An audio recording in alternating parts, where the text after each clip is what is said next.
Bonjour et bienvenue à Paris Manga and Sci-Fi Show. Et aujourd'hui encore, on va faire un petit paper quiz. On a eu l'occasion de rencontrer plein de Woovians et puis aussi de rencontrer Niv McIntosh. Et vous allez tout de suite voir ce que ça donne. Parmi les invités acteurs de la 21e édition de Paris Manga and Sci-Fi Show, combien sont déjà apparus dans la série Doctor Who? C'est aujourd'hui la 21e? Ah oui. Bonne question. Christopher Nolan, est-ce qu'il est apparu? Je pense pas, moi j'ai jamais vu. Il y a un piège, c'est obligé. Je suis sûr qu'il y a un piège, je dis rien, mais il y en a de rien à avoir plus. Alors, déjà Niv McIntosh. Je dirais un seul. Bon alors déjà on a Niv McIntosh. 2, Les autres je suis pas sûre. 3, 4. Je sens la question piège. Mon Christopher Lloyd, ça se saurait. Je dirais 2 ou 3. Déjà celle-là évidemment. Et ces deux-là, j'ai quelques soupçons sur eux deux. Vastra obligé. D'un côté, j'ai envie de me dire Suzanne Brown. Allez, vas-y. Moi, je dirais Kiran Shan, c'est ça? Un épisode où même il y a 2 fois Matt Smith dedans. On part sur un, on part sur Niv. Non, que Niv. T'as le droit? Ouais, c'est Niv McIntosh. Moi, je dirais 1. Oui, un pareil. Voilà. Oh my goodness. Il doit y avoir un piège, mais je dirais une. Bon, déjà, il y a Niv McIntosh, forcément. Peut-être Suzanne Brown, non, je sais pas. Je vais dire 2. Ça serait peut-être lui. Là, autant que je sache, je dirais 1. Deux des invités sont déjà apparus dans Doctor Who. Il y a bien sûr Niv McIntosh, connue pour son rôle de Madame Vastra, mais également Kinran Shah, qui a interprété la forme sous le drap dans l'épisode de la saison 8, Listen. Bon, ok, on ne le reconnaît pas vraiment, mais bon, c'est bien lui. Oui. Ouais. Oh même on le voit pas. Je m'incline. Je m'incline. Rôle très très poignant. J'ai été ému par cette performance. Ah mais oui, je le reconnais, il était caché sous le drap. Je reconnais la petite forme. C'est vrai qu'on le reconnaît maintenant. Ok. que tu le dis. Je reconnais la c'est vrai silhouette un peu. Ouais. Ah ouais, le pauvre, il a vraiment des rôles de merde, le pauvre. T'es sérieux? Tu fous de ma gueule ou quoi? T'aurais pu mettre un bâton, on n'aurait rien vu. Ah, parce que comme il est petit, ça fait un truc bizarre. Ils ont pas mis un mec à genoux sous la couette, quoi. C'est Moffat. Ouais, non, il me faut un nain. David Lynch a des nains, il me faut un nain. Voilà. Excellent. Ok, next. Est-ce que Kinran Shah est apparu le plus longtemps à l'écran dans Star Wars 7 ou dans l'épisode Listen de Doctor Who?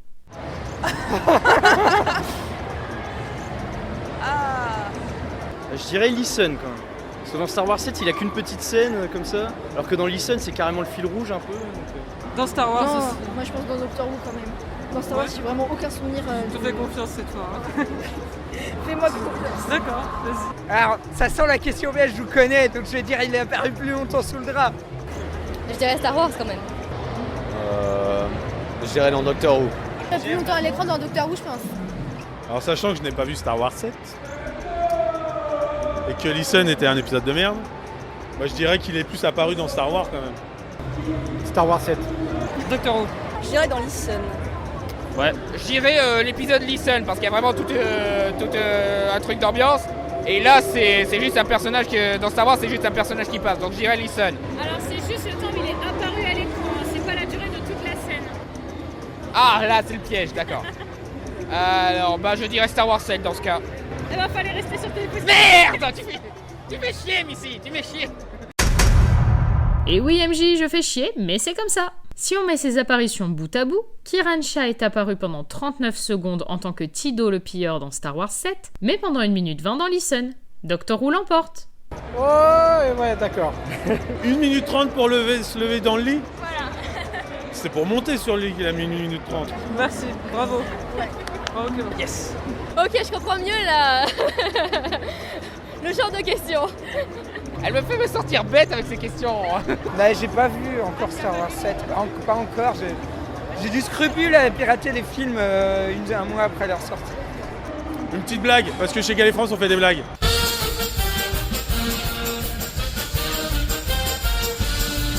C'est qui la blonde à côté la grande blonde à côté de Nicolas Sarkozy? Vous savez pas? Mimi Mati, très bien. Combien de rôles différents a joué Niv McIntosh dans la série? Bah, pour moi, un rôle, mais je pense qu'elle en avait plusieurs, ça ne me poserait pas la question. Moi, je dirais 3. Bah, moi, je la connais surtout pour Madame Vastra. Après, je sais qu'il recycle, on va dire, souvent les acteurs, genre les compagnons, qui étaient juste des simples figurants ou des figurants qui étaient devenus le docteur. Alors, on va dire peut-être 2. Elle jouait pas une silurienne dans le truc avec les. Où on remet les siluriens. Ça serait pas mal. Ça ferait 2, plus un rôle avec sa tête, on va dire 3. 2. 2. Alaya et Vastra. Oui. Ah, 2. J'ai toujours envie de dire 1, mais je pense qu'il y a un piège ou autre. Oula, alors déjà on a Lady Vastra déjà, de 1. Oui. 2. Là, genre, sûr, je sais qu'elle en a fait 2. Voilà. La femme lézard que l'on connaît, qui est détective à Londres et tout, et celle qu'on avait vue pour la première fois dans l'épisode où Sarah s'était présentée dans la nouvelle série. 2. Donc Madame Vastra et la silurienne de la saison 5, donc j'ai oublié le nom. Qui est la... Ah non, 3. Parce qu'il y a la silurienne justement, j'ai oublié le nom, et il y a sa jumelle. 3. Elle a en effet joué 3 rôles différents dans Doctor Who. Bien entendu, Madame Vastra dans plusieurs épisodes, mais également dans le double épisode de Chris Chibnall, The Hungry Earth Cold Blood, à la fois dans le rôle de la silurienne Alaya, mais aussi de sa sœur jumelle Restak. Ah mais oui. Bah oui, elle avait fait le modèle pour les 2. Elle avait fait le modèle pour les 2. Je voyais venir. Laisse-moi deviner, la soldat qui se fait tuer et celle qui veut déclarer la guerre. C'est le problème avec ce maquillage, tu penses que c'est normal qu'elles se ressemblent, voilà. 0 sur 3, ça commence bien. Au talent. Je conteste ce questionnaire. Qui était le docteur quand Niamh McIntosh est née? Alors admettons, elle doit avoir quel âge la dame? Après voilà, les gens bien conservés comme ça, c'est pas facile. Je veux pas être vexant quand même, donc je vais dire Peter Davidson. Elle a une trentaine d'années. Tom Baker. Donc elle doit avoir une vingtaine d'années. Colin Baker. Peut-être le premier, 63. Non, peut-être pas. Pareil, de 50 ans. Hein. J'aurais envie de tenter Pertwee à l'instinct. Pertwee, vas-y. Elle doit avoir dans mes âges, donc ça doit être Tom Baker. Je dirais peut-être le 5e. Au hasard, je dirais 6. Le 3e docteur. Aléatoire, je dirais le 6e docteur.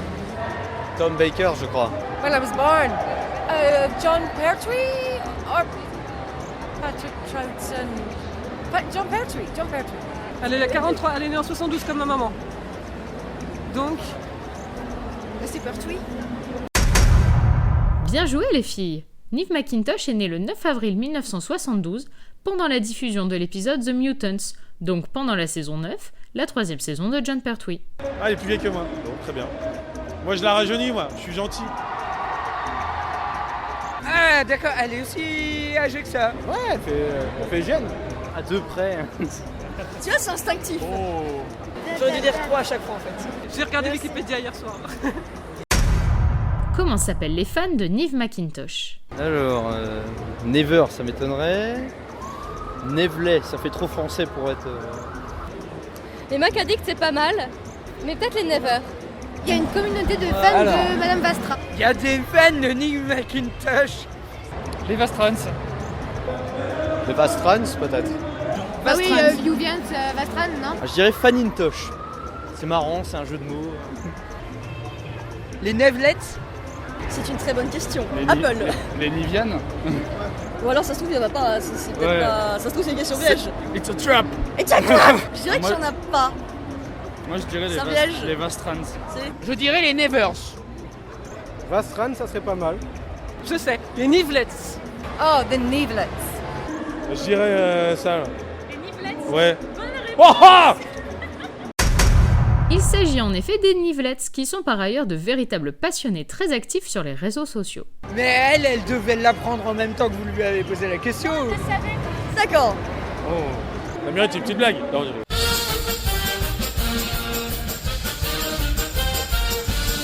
Est-ce que vous connaissez la chanteuse bretonne qui fait du bricolage et qui est magicienne?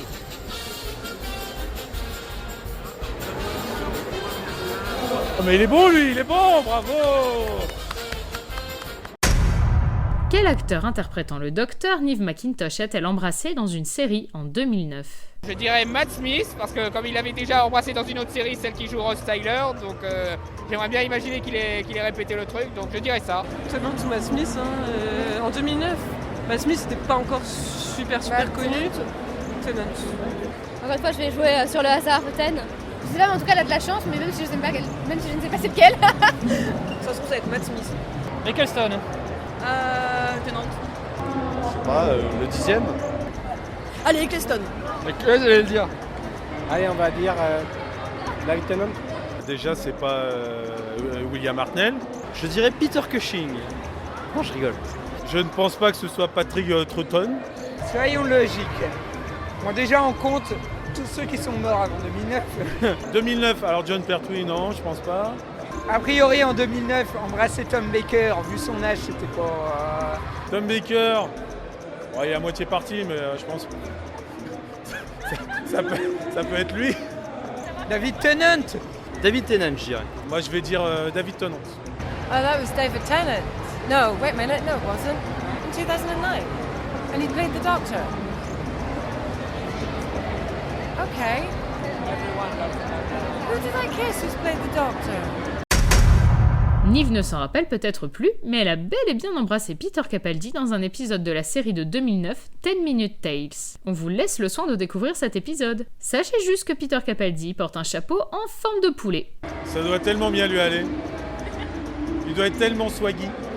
When did I kiss Peter? I don't remember. Really? Yeah, I can't. Oh my god! And I always knew there was something else I'd done with him, and I could never put my finger on the name of it. And you've now given me the answer. 10 Minute Tales. Ah! Non. Non. À voir. Oui, on va le regarder à mon avis. Ça pourrait être intéressant. J'aurais pas deviné là, j'aurais pas vraiment pas deviné. Merde! Oh là là. Bah, en fait, elle a pas tant de chance que ça. Excusez-moi, c'est pas mon style. Il a un âge de trop. Donc ça veut dire qu'il embrassait super mal si elle s'en souvient plus. Yes, it did. Obviously it's Peter, yes. Alors Benjamin, c'était bien cette Paris Manga? C'était très bien, comme d'habitude, très bruyant, très fatigant, avec des pieds qui sont décédés. Et Voilà. est-ce que le Pepper Quiz, il était bien? Le Pepper Quiz avait des questions très mal posées et très difficiles. Non, c'était très bien, avec des questions bien pointues. C'est la dernière fois qu'on verra Galifrance dans une vidéo, merci bien. Merci à tous d'avoir suivi le Pepper Quiz, j'espère que ça vous a plu, que vous êtes bien amusés. Et à très bientôt pour une autre convention, parce que là, va y en avoir pas mal. Et pour n'importe quelle autre vidéo sur la chaîne.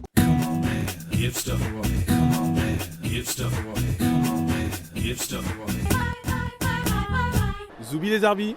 Et à la prochaine convention.